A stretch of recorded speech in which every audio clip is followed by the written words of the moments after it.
February 2nd, 2026. Lock that date in, because that's the day South Africa's parliament hit a wall.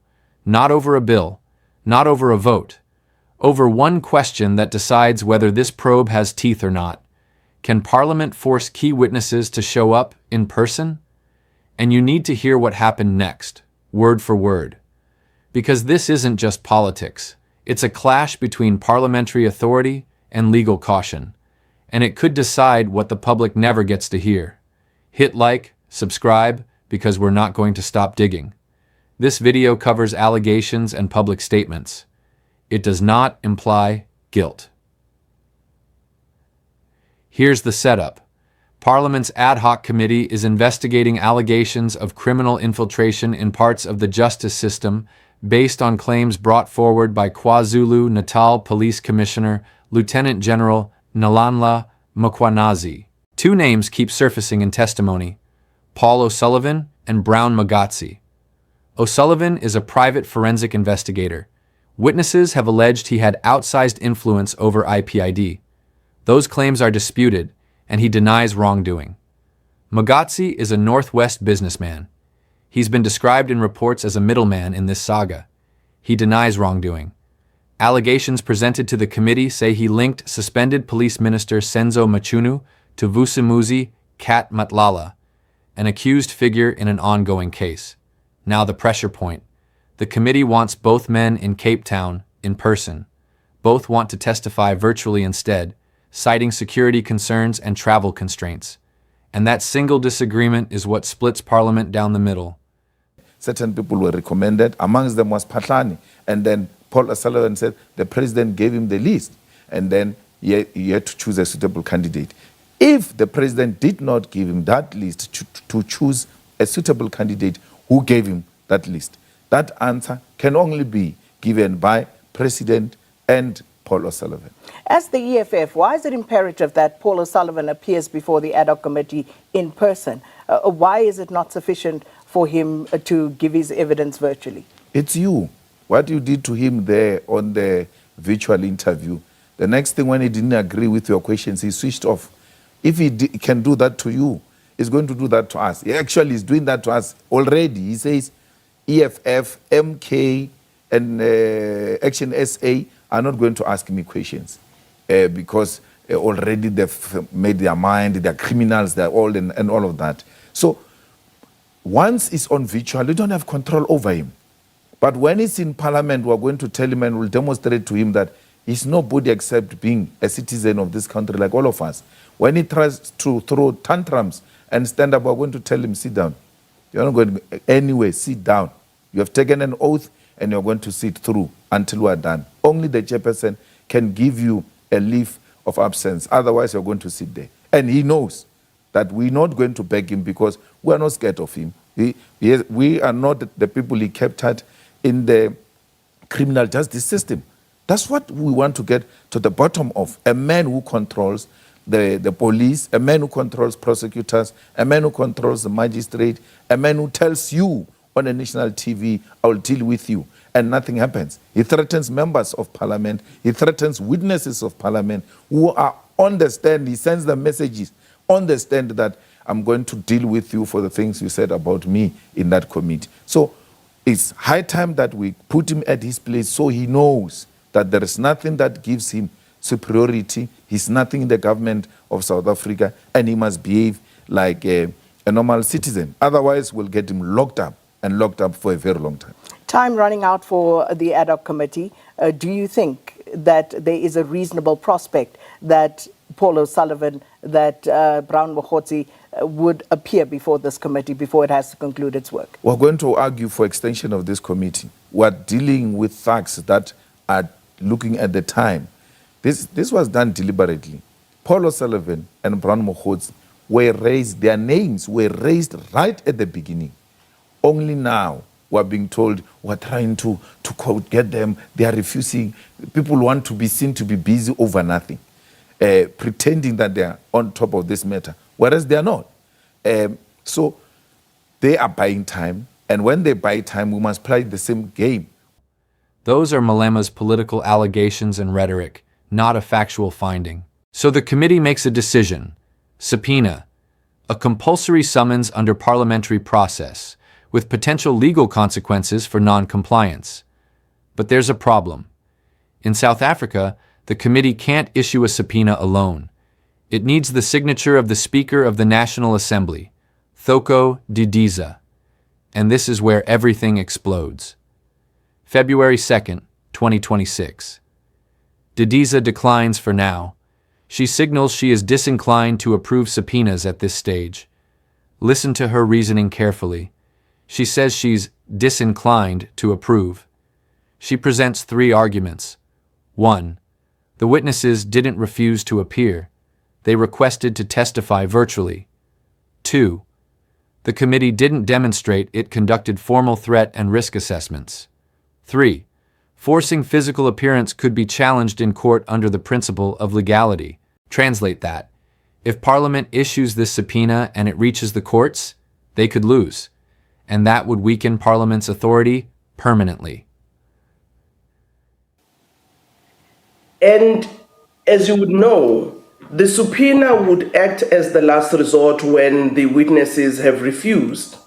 In this instance, the 2 witnesses did not refuse to appear to Parliament. They applied to the committee to be allowed to testify virtually, particularly Mr. Paul O'Sullivan. He stated 2 reasons. One of the reasons was the security concerns. The second issue was that he is abroad, and therefore on the date at which the committee wants him, he will not be able to come physically, and offered to actually have that interview with the committee virtually. The committee responded and did not state fully the reasons of not agreeing. However, they still insisted that Mr. Sullivan come.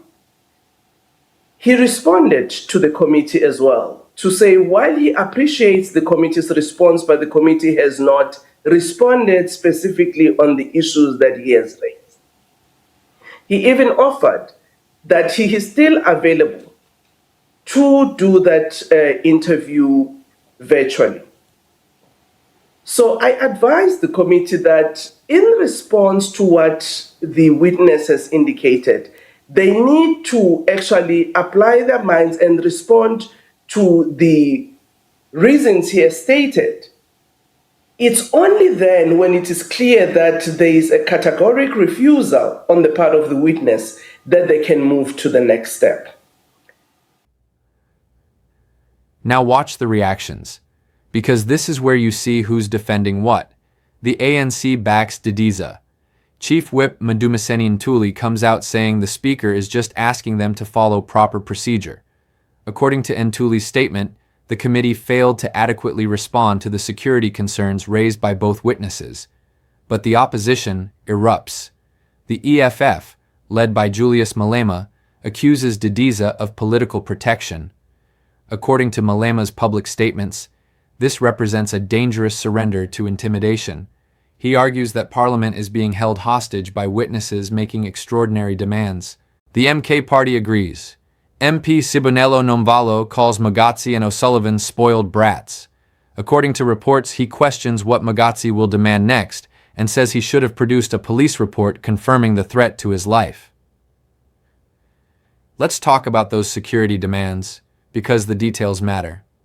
Mogotsi's request, according to committee records, Parliament must fund his personal security detail for 7 days, not parliamentary protection services, his own private security, plus travel and accommodation.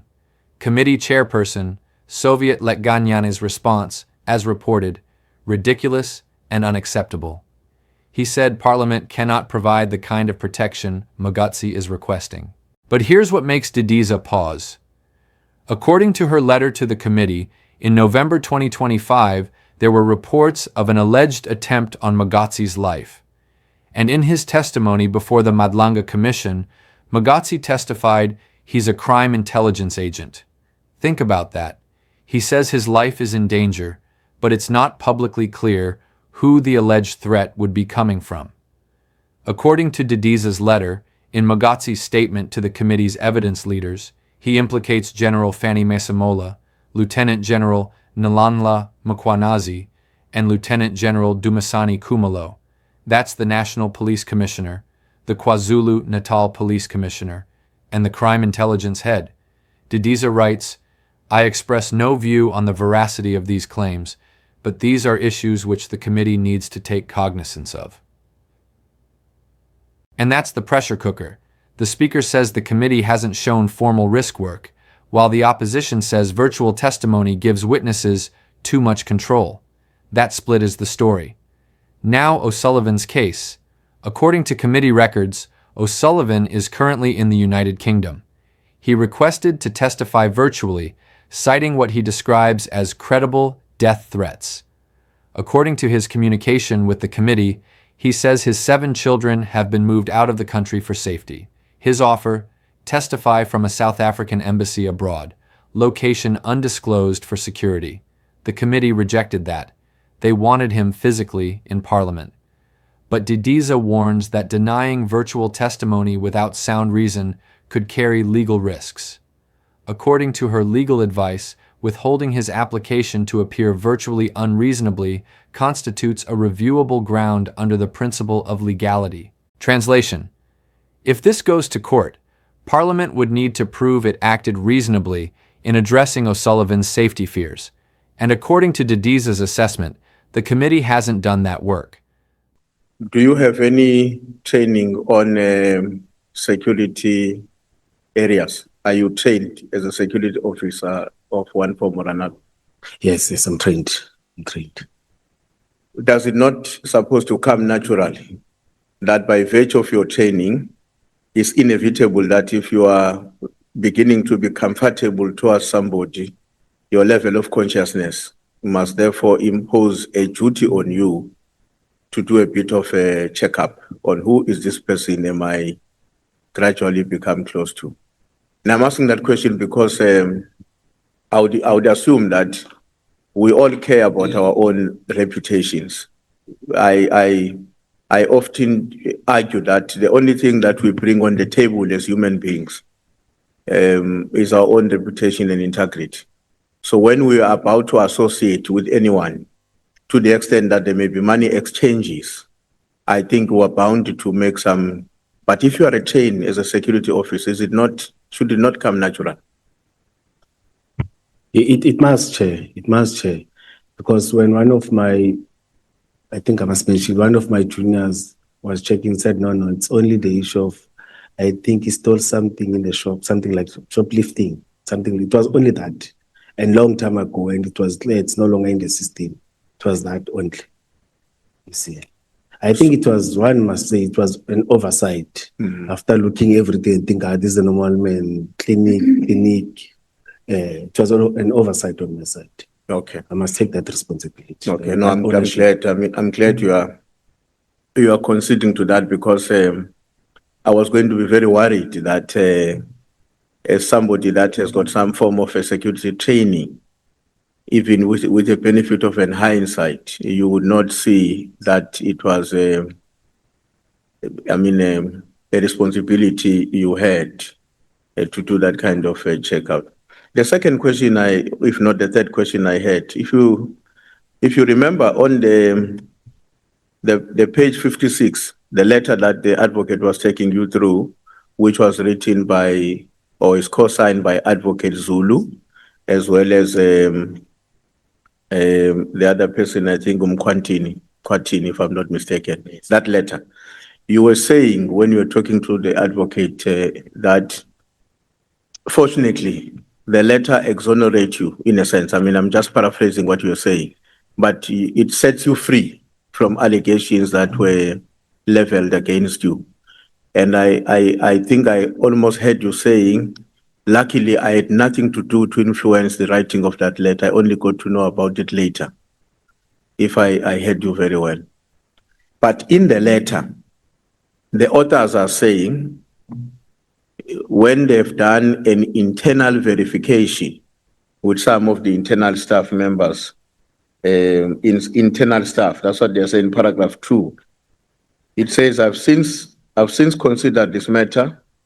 The IPD investigation officer states that since the suspect did not have powers to conclude any agreement on behalf of the city of Ekurhuleni, his actions amounted to fraud and corruption. Then the second paragraph says, I have consulted with internal staff and I'm advised that based on the current evidence, it will be difficult to prove fraud and corruption.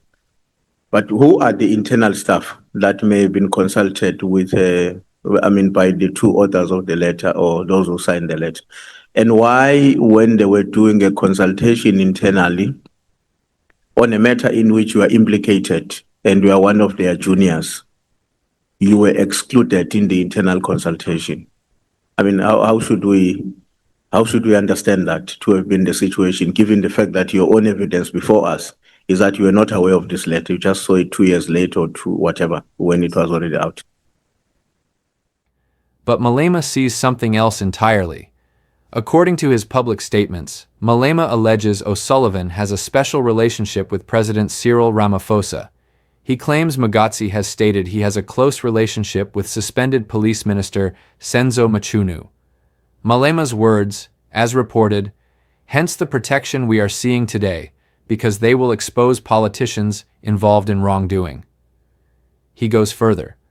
According to reports, Malema referenced an old article showing O'Sullivan handing an award to Ramaphosa for community policing. Malema questions what the president had to do with policing during apartheid, suggesting this relationship dates back to difficult times. Malema's statement, according to media reports, we are not going to get Paul O'Sullivan because he enjoys the ANC speaker's protection. Now, let's look at the numbers, because there's a deadline driving all of this. The ad hoc committee was given until February 20th, 2026 to complete its work. That's 18 days from Didiza's decision. According to committee records, they held a virtual housekeeping meeting on February 2nd that lasted over 5 hours. They're racing against time. Several MPs expressed concern that individuals repeatedly named during testimony have yet to appear.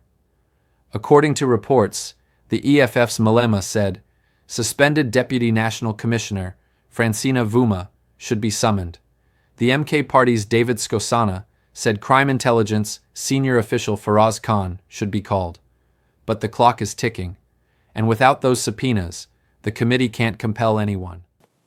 No. That's fallacious. It's far-fetched to say the least. We did engage Paul O'Sullivan. Now remember, Paul O'Sullivan wrote a letter last year to the ad hoc committee saying he won't appear before the ad hoc committee physically. He will only appear before the ad hoc committee visually on condition that he is not going to entertain questions raised by members of the MK Party, EFF and Action SA. All those factors were presented to us as members of the committee. We dissected them. We took a decision that we're not going to accept that nonsense. They must call Paul O'Sullivan, and if he continues to defy, then the legal team must continue with issuing a subpoena against him. So having a situation wherein now we are discussing the matter, whereas we should be far ahead in terms of actions, is really undesirable and disturbing. And to have this response from the Speaker means Parliament itself now doesn't take itself serious, because remember that in terms of Section 56 of the Constitution, Parliament may subpoena anybody or summon anybody for that matter to come and appear before it and to give any evidence that is required at that time. But we're not using those rules.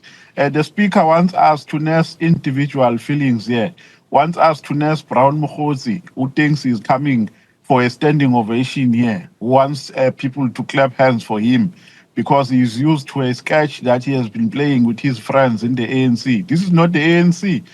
This is Parliament with serious members, with the MK Party involved. So he needs to understand that. Okay. So we can't dance for the accune. We can't dance for a accune of hardcore criminals. Here's what this comes down to.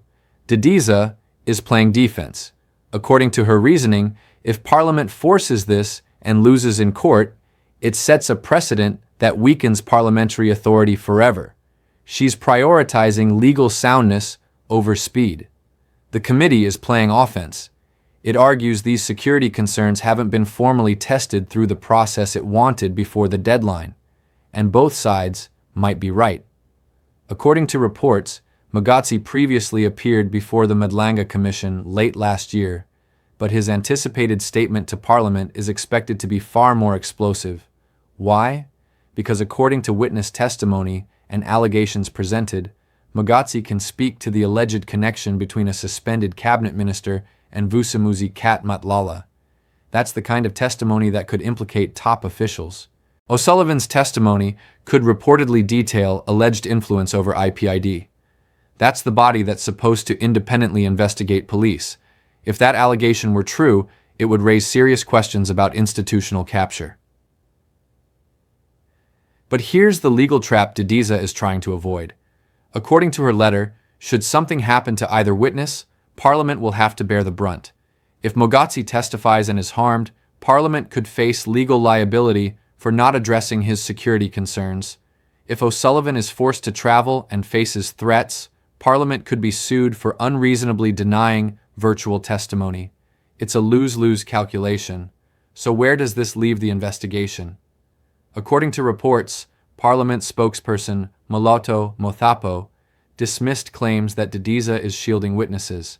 He said the assertions mischaracterize both the Speaker's role and the legal basis for her decisions. Mothapo's statement, as reported, the Speaker's decisions were made after careful and considered assessment of the committee's requests, but the opposition isn't buying it. According to Malema's statements, the reluctance to summon O'Sullivan and Mogotsi raises serious suspicions that we're dealing with something bigger than what we think. The question everyone's asking, is this legal caution or political protection? Here are the questions you should be asking. 1. If the security threats are real, what formal steps were taken, and where are the risk assessments or case references? 2. If the threats are not substantiated, why would both witnesses take the risk of refusing to appear in person? 3. Who benefits if Mogotsi and O'Sullivan never testify before February 20th? 4. If this is purely about protecting Parliament from legal review, why did the response land on February 2nd after an October request? 5. If testimony from a South African embassy is on the table, why isn't that a workable compromise? And the biggest question, when the committee's mandate ends on February 20th, what truth never makes it onto the record? Drop your answers in the comments, because this story isn't over. It's just getting started.